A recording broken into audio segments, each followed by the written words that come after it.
భాగవత పద్య మకరంద ప్రియులారా నమస్తే. పరస్పర ద్వేషంతో రోషంతో కరీంద్రుడు మకరీంద్రుడు విజృంభించి ఒకదాన్ని మరొకటి ఓడించాలన్న పట్టుదలతో పెనుగులాట సాగించాయి. వాటి పరిభ్రమణ వేగానికి సరస్సులోని నీళ్లన్నీ సుడులు తిరిగి కలుషితమైపోయాయి. ఇలా పట్టుదలతో రెండూ నిద్రాహారాలు మాని ఘోరంగా చెలరేగి చాలా కాలం అవి పోరాటం సాగించాయి. ఆ సమయంలో మకరితోడబోరు మాతంగ విభుని ఒక్కరు నిడించిపోవ కాళ్ళు రాక కోరి చూచుచుండే కుంజరీయూధంబు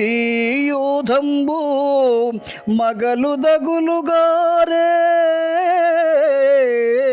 మగువలకును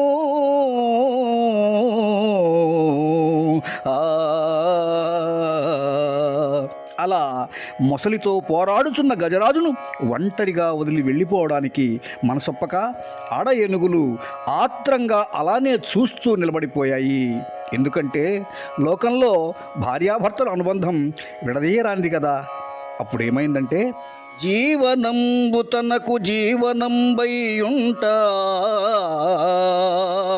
అలవు చలమూనంతకంతకెక్కి మకరమొప్పే దశమతే భమల్లంబు బహుళ పక్ష సీత భానుపగిది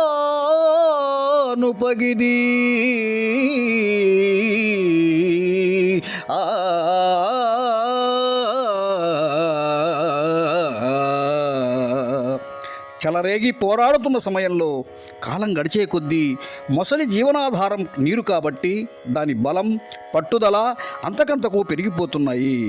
మొసలికి స్థానబలం కలిసి వచ్చింది. నేలపై తిరిగే గజరాజు బలవంతుడైనప్పటికీ నీటిలో అతని శక్తి చాలలేదు.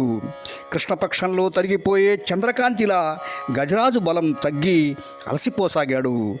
ఇది అదనుగా మకరం గురుకుం కుంభయుగంబుపై హరిక్రియం హుంగంచు పాదంబులన్ నెరయుం కంఠము వెన్నుదన్నో నెగయున్ హేలాగతిన్ వాలముందరుచున్ నుగ్గు గదాకు ముంచు మునుగున్ శల్యంబులుందంతముల్ విరుగన్ వ్రేయుచు పొంచి పొంచి కదియున్ వేదండయుధోత్తము.